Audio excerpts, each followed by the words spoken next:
زیادہ حقیقت پسندی کے ساتھ پیش کرتا ہے، اور یہی وہ بنیادی اور حقیقی معیار ہے جو فنی اور تخلیقی سطح پر پست و بلند اور کامیاب و ناکامیاب ناول کے درمیان فرق کرنے میں مددگار ثابت ہوتا ہے۔ ناول کے سلسلے میں سماجی حقیقت نگاری اور طبقاتی تصادم و کشمکش کو بنیادی اور حقیقی معیار اس لیے قرار دیا گیا کہ ان کا تعلق روح فن سے ہے، یعنی یہ ناول کا داخلی فنی پیمانہ ہے۔ خارجی سطح پر ناول کے دوسرے فنی اور تخلیقی تقاضوں کو نظر انداز نہیں کیا جا سکتا، جن کے دائرے میں کردار نگاری، واقعہ ترازی، پلاٹ وغیرہ آتے ہیں، لیکن فن کے صرف ان خارجی تقاضوں کی روشنی میں کسی بھی تخلیق کے متعلق حتمی اور قطعی فیصلہ نہیں کیا جا سکتا، کیونکہ کسی بھی فن کی داخلی اور خارجی قدریں آپس میں اتنی گھلی ملی ہوتی ہیں کہ دونوں کے بیچ واضح خط امتیاز نہیں کھینچا جا سکتا ہے۔ ان میں پھول اور خوشبو، جسم اور روح کا تعلق ہوتا ہے۔ ظاہر ہے کہ جسم اور روح کے درمیان خط امتیاز نہیں کھینچا جا سکتا، البتہ دونوں کے الگ الگ وجود کو سمجھا جا سکتا ہے۔ بقول پروفیسر اسلم آزاد، اقتباس شروع، فرد یا انسان کی زندگی ایک ہری اور سطحی نہیں ہے، اس کے اندر گہرائی و گہرائی اور ہمہ گیری ہے۔ خارجی اور داخلی دونوں ہی اعتبار سے اس میں بوقلموں تنوعات موجود ہیں۔ انسانی زندگی سماجی حالات سے اثر پذیر بھی ہوتی ہے اور ان کو بناتی اور بگاڑتی بھی ہے۔ ناول نگار اپنے عصری حالات اور داخلی زندگی کی تمام پیچیدگیوں کا بغور مشاہدہ کرتا ہے اور اپنے دور کے مختلف النوع انسانی تجربوں کو ایک خاص فنی سلیقے کے ساتھ بیان کر دیتا ہے۔ تخلیقی تجربوں کے اظہار کا یہی فنی سلیقہ ناول کے فن کے تصور کو پیش کرتا ہے۔ اقتباس ختم۔ ناول کے فن کی تشکیل و تکمیل کے لیے درج ذیل عناصر کی اہمیت تسلیم شدہ ہے۔ قصہ پن، پلاٹ، واقعہ، کردار، پس منظر، زبان و بیان اور نقطۂ نظر۔ اب قصہ پن پر چند باتیں۔ ناول میں زندگی کی واقعات و تجربات بیان کیے جاتے ہیں، لیکن ان کے طرز بیان میں قصہ پن کا ہونا بے حد ضروری ہے۔ ناول میں دلچسپی قصہ پن سے ہی پیدا ہوتی ہے، اور اسی خصوصیت کی وجہ سے قاری ناول سے لطف و مسرت کی کیفیات آخذ کرتا ہے۔ یہ عنصر دراصل انسان کے اندر فطری طور پر موجود وہ جذبہ تجسس کی تسکین کا وسیلہ بنتا ہے، اور اس جذبہ تجسس کی تسکین کے رد عمل میں قاری کے اندر انبساط و مسرت کی کیفیت پیدا ہوتی ہے۔ عام زندگی کا یہ تجربہ بھی ہے کہ لوگ دوسروں سے متعلق واقعات و حالات کو جاننے کے لیے بے چین رہتے ہیں۔ کہیں کوئی غیر معمولی صورتحال پیدا ہوتی ہے تو اس سے متعلق تفصیلات کو جاننے کی خواہش دل میں مچلنے لگتی ہے، اور جب تک تمام اطلاعات و معاملات سامنے نہ آ جائیں تسلی اور تشفی نہیں ہوتی۔ ناول کے واقعوں میں قصہ پن پیدا کرنا اور قصے کو زیادہ دلچسپ بنانا کوئی آسان کام نہیں ہے۔ کسی کے اندر یہ قوت خدا داد ہوتی ہے کہ قصے کو زیادہ دلچسپ بنا سکتا ہے، لیکن بعض ناول نگار اپنی تمام تر محنتوں کے باوجود قصے کو زیادہ دلچسپ نہیں بنا پاتے۔ بہرحال یہ عنصر خواہ کسی درجے میں ہو، ناول میں اس کا موجود ہونا ضروری ہے۔ ظاہر ہے کہ جس قصے میں دلچسپی جتنی زیادہ ہو، قاری کے لیے وہ اتنا ہی پرکشش ہوگا۔ اس سلسلے میں یہ نکتہ بھی قابل توجہ ہے کہ دور از قیاس قصوں کے مقابلے میں قرین قیاس قصہ زیادہ پرکشش ہوگا، اس لیے کہ ایسے قصوں میں ہماری زندگی ہی کے خارجی اور داخلی نقشے ہوتے ہیں، لیکن قرین قیاس قصوں میں تجسس کے عنصر کو برتنا اور شروع سے اخیر تک برقرار رکھنا زیادہ مشکل ہے۔ دور از قیاس یا فرضی قصوں میں فوق الفطری واقعات و عناصر کے وسیلے سے حیرت ناکی اور عجوبگی پیدا کر لینا آسان ہے، مگر اس میں حقیقی زندگی کی چمک دمک اور کشش نہیں ہوتی۔ حقائق، حیات کی بصیرت اور تجربات کے شعور کی کمی ایسے قصوں کو بے کیف بنا دیتی ہے۔ ناول کا پلاٹ۔ ناول میں پلاٹ ریڑھ کی ہڈی کی حیثیت رکھتا ہے۔ ناول کے پلاٹ کی تشکیل کا فن تعمیر کے فن کے مترادف ہے۔ اچھے پلاٹ کے لیے تکنیکی ہنرمندی ضروری ہے۔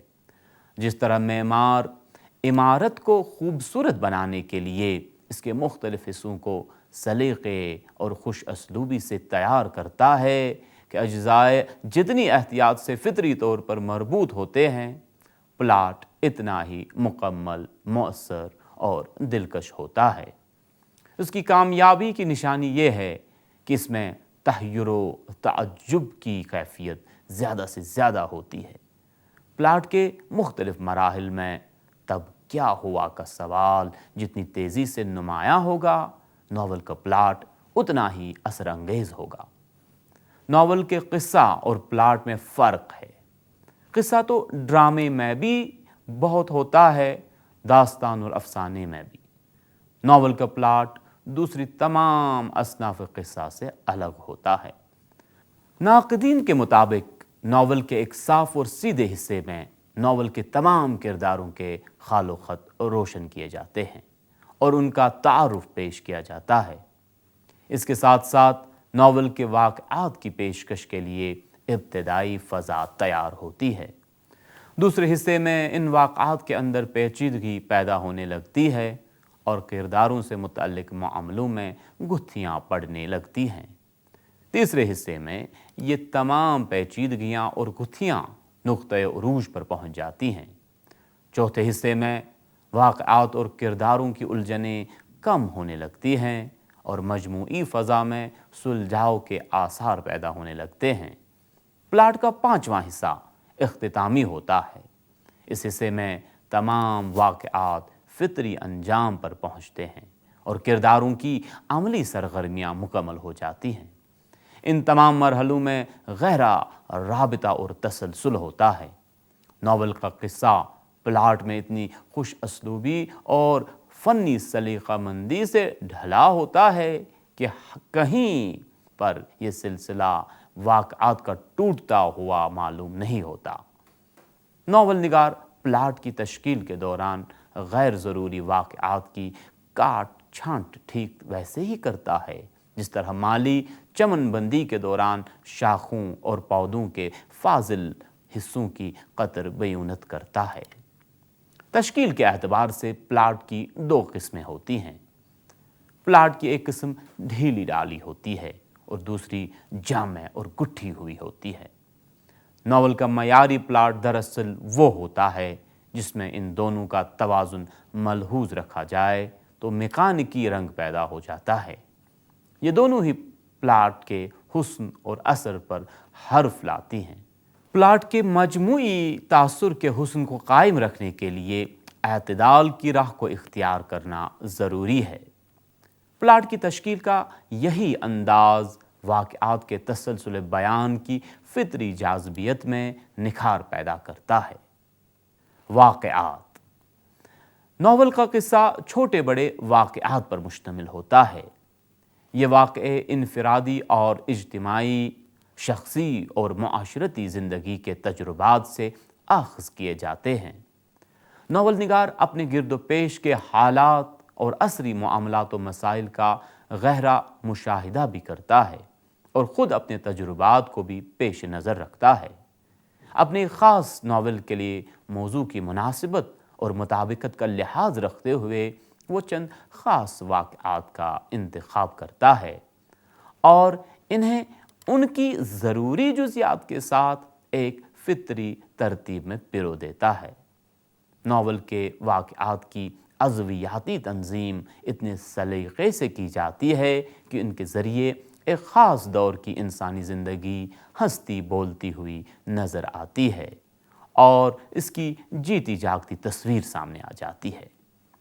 ابتدا، نقطۂ عروج اور انجام، یہ واقعہ نگاری کے 3 اہم مرحلے ہیں۔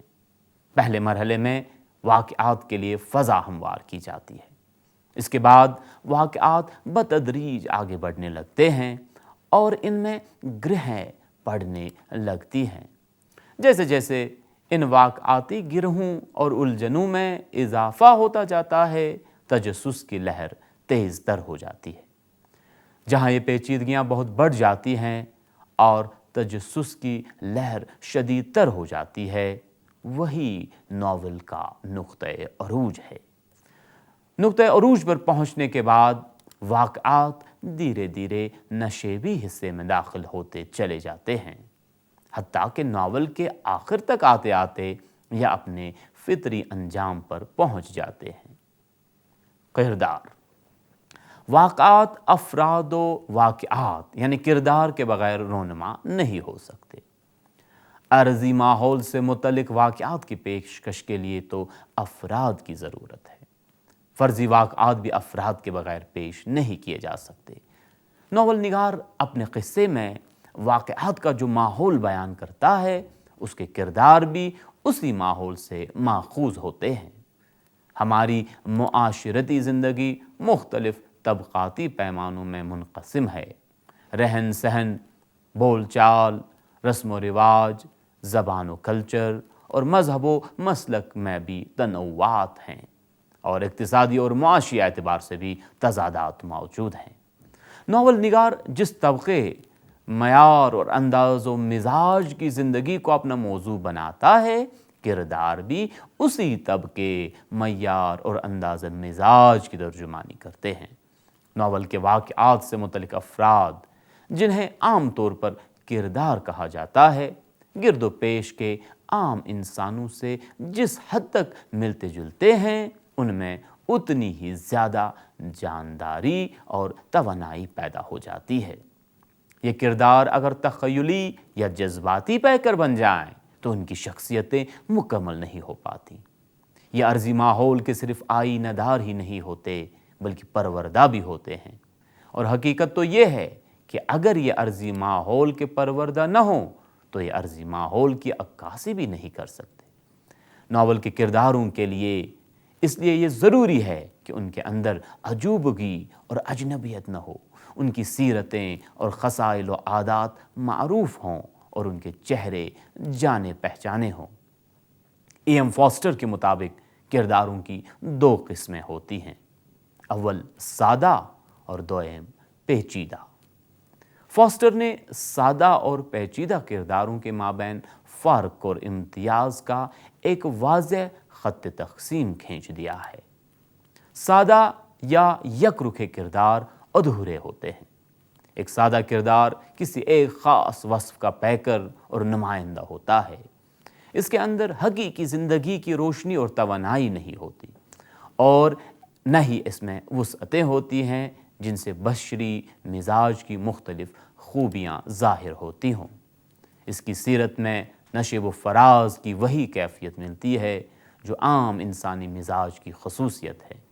یہ محض شرکا یا نمائندہ نہیں ہوتے، یہ صرف نیکی یا بدی کا پیکر نہیں، اس کی سیرتی رنگا رنگی اس کی واقعیت شعاری کو ظاہر کرتی ہے۔ اس کے اندر اپنے دور کی زندگی کی سرگرمیوں کو پیش کرنے کی پوری صلاحیت ہوتی ہے۔ ناول میں اسی رنگ و مزاج کے کرداروں کی تخلیق و پیشکش مستحسن تصور کی گئی ہے۔ ناول میں زندگی کے اظہار کا وسیلہ کردار ہی ہے۔ یہ کردار ہماری حقیقی زندگی سے جتنا زیادہ قریب ہوں گے، ناول میں پیش کردہ زندگی کی واقعیت اتنی ہی پرکشش اور بااثر ہوگی۔ ایک ناول میں عموماً 2 سطح کے کردار ہوتے ہیں۔ ایک یا 2 کردار مرکزیت کے حامل ہوتے ہیں، جن کو ناول کا ہیرو اور ہیروئن کہا جاتا ہے۔ دوسری سطح کے کردار ضمنی اور ذیلی کردار کی حیثیت رکھتے ہیں۔ یہ ضمنی اور ذیلی کردار مرکزی کرداروں کی تکمیل اور مدد کے لیے لائے جاتے ہیں۔ مرکزی کردار واقعات کے انجام تک سرگرم عمل رہتے ہیں۔ ضمنی اور ذیلی کردار واقعاتی لہروں ہر وقتاً فوقتاً ابھرتے اور ڈوبتے رہتے ہیں۔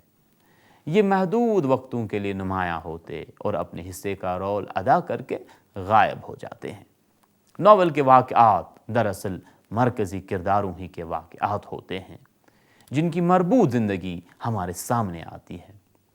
ان تمام کرداروں کی کامیاب تخلیق کا ایک بنیادی تقاضا یہ ہے کہ ان کے خارجی اعمال داخلی قوائف سے پوری طرح مماثلت اور مطابقت رکھتے ہوں۔ اگر خارجی پہلوؤں پر ضرورت سے زیادہ زور دیا جائے تو یہ کھوکھلے پیکر بن کر رہ جاتے ہیں، اور اگر داخلی پہلو پر زیادہ توجہ دی جائے تو یہ جذباتی اور حسی پیکر بن جاتے ہیں۔ ان دونوں جہتوں کا امتزاج کردار کے حقیقی خال و خط کو نمایاں کرتا ہے۔ ناول میں کرداروں کی سیرت کے تمام پہلو اچانک سامنے نہیں آتے۔ واقعات جیسے جیسے آگے بڑھتے ہیں، کرداروں کی ذہنی، جذباتی اور عملی سرگرمیاں واضح ہوتی جاتی ہیں، اور رفتہ رفتہ یہ کھل کر ہمارے سامنے آ جاتے ہیں۔ ان سے ہماری قربت اور دلچسپی بھی اسی مناسبت سے بڑھتی جاتی ہے۔ پس منظر ناول کا ایک اہم حصہ ہے۔ ناول کے واقعات اور کرداروں کا ایک خاص پس منظر ہوتا ہے۔ دنیا کے تمام واقعات اپنا زمانی اور مکانی پس منظر رکھتے ہیں۔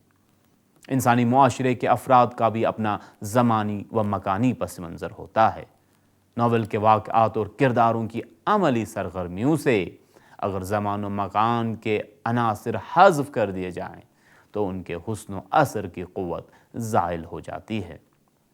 ہر واقعہ اپنے اپنے متعلقہ عہد میں ہی معنی خیز ہوتا ہے، اور ہر کردار اپنے ہی دور میں اثر انگیز ہوتا ہے۔ اسی طرح ہر واقعہ کے رونما ہونے کی ایک جگہ ہوتی ہے، اور ہر کردار کے متحرک اور سرگرم میں عمل رہنے کی بھی خاص جگہیں ہوتی ہیں۔ ہر عہد کے اپنے خیالات اور ہر جگہ کے اپنے تقاضے ہوتے ہیں۔ ناول کا واقعہ انہی حالات اور تقاضوں کے پس منظر میں بامعنی بنتا ہے۔ پس منظر کی آئینہ داری ہی دراصل معاشرہ نگاری ہے۔ ناول کے واقعوں اور کرداروں کا زمانہ اور جگہ متعین نہ ہو تو معاشرہ نگاری مبہم بن جاتی ہے۔ معاشرے کے یہ دونوں اجزاء یعنی زمانہ اور مقام متعین ہو تو معاشرہ نگاری بھی حقیقت پسندانہ ہو جاتی ہے۔ ناول نگار کو متعلقہ معاشرے کی تفصیلات پیش کرنے میں سہولت ہوتی ہے، اور وہ معاشرتی زندگی کی تمام جزیات کو سلیقے سے قلم بند کرتا ہے۔ نہ مختلف معاشروں کا مزاج یکساں ہوتا ہے اور نہ وقت یا دور جامد رہتا ہے۔ ناول کے واقعات اور کردار معاشرے ہی سے اخذ کیے جاتے ہیں۔ ان واقعات اور کرداروں کے وسیلے سے ناول نگار ایک خاص معاشرے کو ایک خاص دور یا کچھ خاص ادوار کے آئینے میں پیش کرتا ہے۔ وہ اپنے عہد اور اپنے گرد و پیش کی انفرادی اور اجتماعی زندگی کا بغور مطالعہ، مشاہدہ اور پرخلوص تجزیہ کرتا ہے، اور اپنے تاثرات کو تخلیقی انہماک اور فنی بصیرت کے ساتھ پیش کر دیتا ہے۔ مختصر یہ کہ معاشرتی پس منظر کے بغیر حقیقت نگاری کا مظاہرہ محال ہے۔ زبان و بیان ناول کا ایک اور اہم جز ہے۔ ناول کے تمام واقعہ اور کرداروں کی پیشکش کا وسیلہ زبان و بیان ہے۔ کرداروں کے حرکات و سکنات اور جذب و فکر زبان و بیان کے ذریعے سامنے آتے ہیں۔ واقعات کے اظہار اور کرداروں کی بات چیت کی زبان صاف و سادہ اور سہل و عام فہم ہوتی ہے۔ مکالمہ ناول کے فن کا ایک نہایت اہم عنصر ہے، اور یہ مکالمے لفظوں اور جملوں سے ترتیب دیے جاتے ہیں۔ کرداروں کی گفتگو بھی مکالموں کے ذریعے ہی سامنے آتی ہے، اور ان کے طرز احساس اور انداز فکر کی آئینہ داری بھی مکالموں ہی سے ہوتی ہے۔ ایک ناول میں تمام دوسرے اوصاف موجود ہوں، صرف مکالمے مصنوعی اور بے جان ہو تو اس ایک کمزوری کی وجہ سے ناول کا تمام فنی حسن ماند پڑ جاتا ہے، اور مجموعی طور پر ناول ایک ناکامیاب قصہ بن کر رہ جاتا ہے۔ مکالمہ نگاری کی خوبی و کامیابی کا راز اس میں ہے کہ کرداروں کی باہمی گفتگو ہماری عام زندگی کی گفتگو سے ملتی جلتی ہو، انداز گفتگو یا لب و لہجہ میں ایسا تکلف اور تصنع نہ ہو کہ قاری اس کے غیر حقیقی ہونے کو محسوس کر لے۔ مکالموں کے لیے روانی چستی اور بے تکلفی ضروری ہے۔ طوالت بیجا کے حامل مکالمے بھی مصنوعی بن جاتے ہیں۔ مکالموں کے لب و لہجے کی بے ساختگی ہی ان کو سریع الاثر بناتی ہے۔ الفاظ کی ثقالت اور جملوں کی پیچیدگی بھی مکالموں پر خراب اثر ڈالتی ہے۔ ناول کے واقعات ان مکالموں کے ذریعے بھی آگے بڑھتے ہیں اور جا بجا ناول نگار کے بیانات بھی ان کو آگے بڑھاتے ہیں۔ ان بیانات میں بھی حقیقت پسندانہ انداز کا ہونا ضروری ہے۔ واقعات کا پس منظر اور پیش منظر سے پوری طرح وابستہ ہونا چاہیے۔ ایسا نہ ہو کہ کوئی بیان واقعاتی ربط و تسلسل سے غیر مطلق ہو کر واقعات میں فطری جامعیت برقرار رکھی جائے اور واقعات کے گھٹاؤ میں کوئی خلل پیدا نہ ہو۔ مکالموں اور بیانات کی کمزوری ناول کے واقعات کو بے کیف اور بے اثر بنا دیتی ہے اور مجموعی طور پر ناول کے حسن پر اس کا منفی اثر پڑتا ہے۔ ناول کا آخری اہم حصہ نظریہ حیات ہے۔ ناول نگار زندگی کو ذاتی تجربوں کے پس منظر میں پیش کرتا ہے۔ اس کے مطالعے کی وسعت اور مشاہدے کی باریکی اس کے تخلیقی تجربوں میں وہ تہداری پیدا کرتی ہے جس سے انسان کی خارجی اور داخلی زندگی تمام نفسی کیفیتوں کے ساتھ سامنے آ جاتی ہے۔ ظاہر ہے کہ زندگی کی یہ تخلیق جدید نقطۂ نظر کے بغیر نہیں ہو سکتی ہے، خاص طور پر ایسی صورت میں کہ جب زندگی خود با مقصد ہے۔ انفرادی اور اجتماعی، شخصی اور معاشرتی سرگرمیوں کے سلسلے میں ناول نگار کی اپنی پسند و ناپسند اور اپنی رائے ہوتی ہے۔ اسی سے اس کے نظریہ حیات کا انکشاف ہوتا ہے۔ ناول میں نقطۂ نظر اس کے فنی تقاضوں کے تابع ہوتا ہے اور اس کا اظہار بالکل فطری رنگ میں ہوتا ہے۔ معیاری اور کامیاب ناول میں یہ تمام عناصر و اجزاء ایک دوسرے سے پوری طرح ہم آہنگ ہوتے ہیں۔ ناول نگار اپنی سلیقہ مندی سے ان کے بہترین اور مکمل امتزاج تک پہنچنے کی کاوش کرتا ہے۔ یہ امتزاج جتنا خوبصورت ہوتا ہے، ناول اتنا ہی کامیاب ہوتا ہے۔ عزیز طلباء، مجھے امید ہے کہ آج کے لیکچر سے آپ نے ناول کے فن کے بارے میں کما حقوق واقفیت حاصل کی ہوگی۔ کسی اور موضوع کے ساتھ اگلے لیکچر میں انشاءاللہ حاضر ہوں گے۔ تب تک کے لیے خدا حافظ۔